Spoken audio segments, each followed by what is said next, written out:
Australian and American stock markets right now are trading close to all-time record highs, lifted by optimism about Donald Trump's pro-business agenda and even the delaying of tariffs on Canada and Mexico.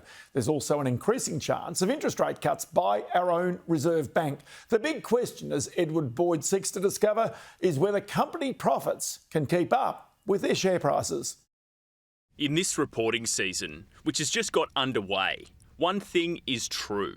Any company that misses its targets or disappoints investors will be instantly hammered by the markets. Yeah, look, it always tends to be the way with the reporting season. Miss and you get punished, but I think now even more so. Valuations are stretched. I was looking at the ASX 200, something like 40 to 50 stocks have performed above 50% for the past 12 months. And when you're getting that sort of performance, you need to deliver. So, you know, we need to see some really good results and probably more so commentary as to the outlook. So I think if you look at the Aussie economy, it's definitely turned the corner.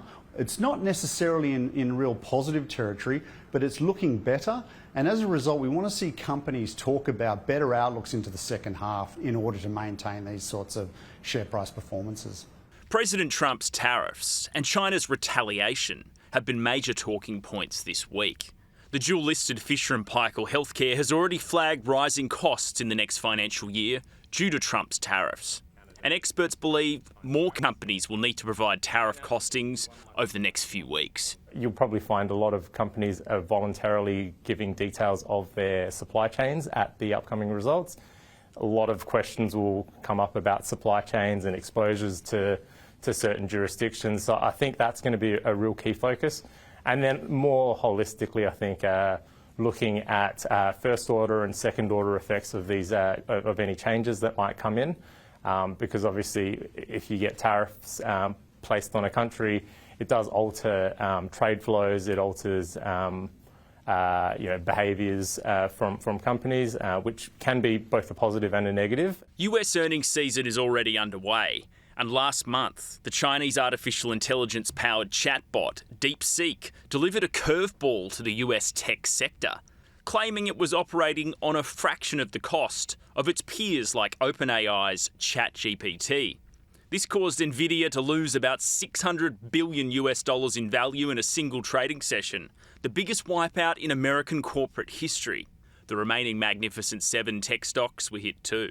Those companies in that part of the market has become quite highly valued, and anytime something that's really highly valued is open to a shock, that just amplifies the sell-off that you saw. What was notable about that, there was that initial challenge, not necessarily around the US dominance, but more around, do those real estate companies really justify the spending and capex investment they're doing? Can they translate that into sales? And what DeepSeek did was saying, well, we can produce this stuff at a lot lower cost, really challenging that idea on that capex spend and therefore the sales that may come through on the back of that. Closer to home, the consumer sector seems to be faring better thanks to the improved interest rate outlook. RBC Capital Markets are expecting mid-cap stocks like Breville, Flight Centre and Temple & Webster to perform well.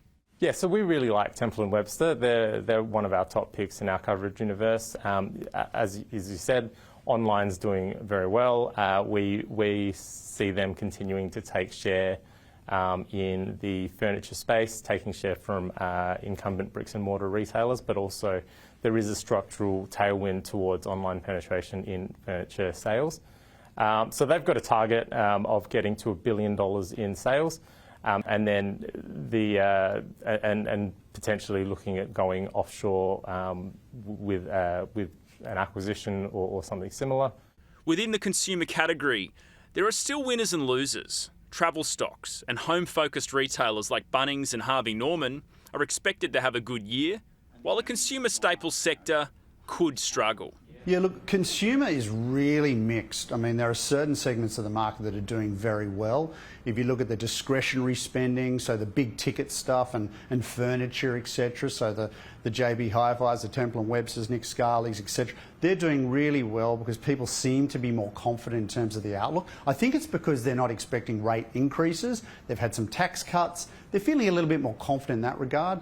Other segments within the category are much more complex. You know, I think the supermarkets, for example, they're not really seeing that strength come through. People are being more cautious as to their spending in that regard.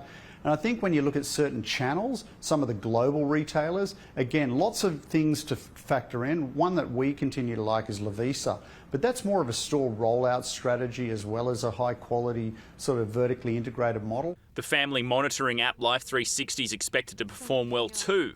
The tech stock has more than 80 million subscribers, but only 2.2 million are paying users. Its share price has jumped about 200% over the past 12 months. So a lot of people don't know about these guys. They have just under 80 million active users daily. In terms of daily active users in the US and app downloads, they're just below Amazon and 5 places above Netflix. So that's pretty impressive. And despite the recent tech sell-offs, global asset managers are still bullish on the companies that contribute to artificial intelligence and technology. For us, the thesis around AI hasn't really changed. It's very much one of a secular theme we think is going to play out over many years. And in the near term, these companies are still sitting on good cash flows. They still have good earnings, and so therefore would make a good investment.